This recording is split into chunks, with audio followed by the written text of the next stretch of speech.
I know who you really need. Hello, hello, hello, my friend. This is Clyde. What is the number one thing that keeps you up at nights or brings you the greatest anxiety? Many of us don't know what to do or where to turn when we find ourselves in those situations. Some people run away or they move to another city looking for answers only to find that the destination has its own problems. We often hear of capsized boats or ferries carrying refugees across the deep waters of the Strait of Gibraltar because desperate folks are fleeing their home country to escape social, political, and economic hardships. I could go on and on, but I can almost guess that there are troubles in every family, in every community, and beyond. Well, what can we do? What do we need? We need Jesus. Seriously. Before Jesus came to earth, a Jewish prophet named Isaiah spoke about the promised Messiah, and in one of his prophecies, he referred to Jesus as the Prince of Peace. Let us talk about him. Jesus burst on the scene and lived and did ministry in the land of Palestine, announcing to his trusted friends that he has the brand of peace that modern society needs, given the challenges and storms of life. One day, Jesus fell asleep on a boat sailing across the Sea of Galilee. Not to worry, you might say, because there were 12 strong and robust young men on the boat, and they could take care of any eventualities. The Bible said, a furious squall came up, and the waves broke over the boat so that it was nearly swamped.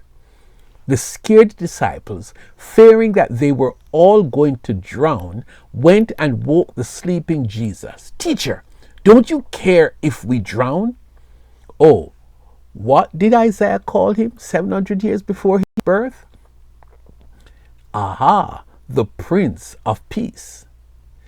Jesus is unique, firstly because of this strange name, the Prince of Peace. But he's also unique because he really is the Prince of Peace. So what did he do then on the boat? The Prince of Peace did the most unusual thing. He spoke to the boisterous seas and the vicious winds that were threatening the lives of his friends. He said, "Peace, be still." That's right. The wind died down and it became completely calm. These guys had very good reason to panic, and one cannot blame them for waking Jesus, although I can hardly imagine that they had any idea what he would do. You'll find all of that in Mark 4 verses 35 to 41. You are battling your storms and you don't know what to do.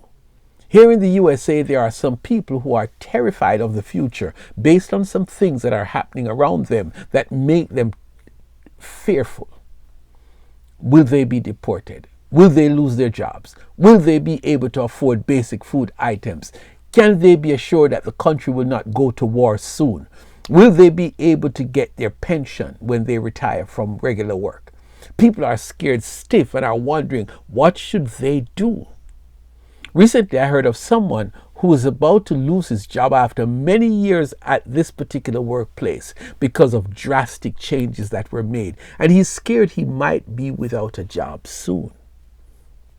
And what about the person who recently got a terrible diagnosis of a terminal illness? The prices of home are skyrocketing, and for others, they are afraid of the growing trend of crime and violence all around. There have been 4 aircraft accidents here in the United States in less than 3 weeks, and nearly 85 persons have died. So, is it safe to fly? Some weeks ago, a man was standing on the platform waiting for the subway when suddenly someone pushed him from behind onto the rails. Miraculously, he survived, but that can cause fear in some people's hearts who use the subway every day. I am saying that there is no shortage of experiences that can drive real fear in you, that can make you live in a perpetual state of anxiety and worry. So what do you do? Here's what I say to you. If you are stressed out with life's troubles and you reach a place where you don't know what else to do or where to go, listen, turn to the Prince of Peace, otherwise known as Jesus.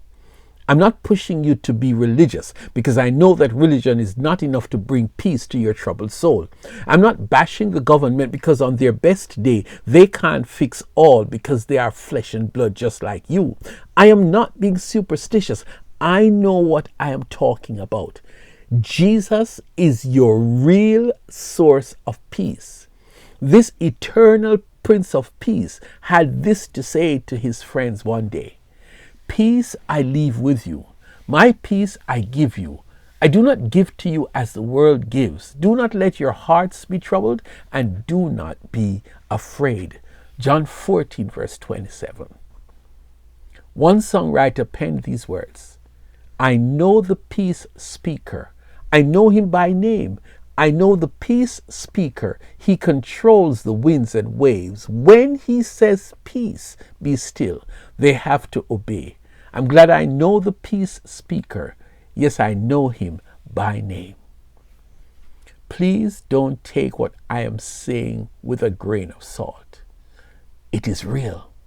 Jesus brings peace, uncommon peace, the peace that you need to weather the storms and turbulence in your world.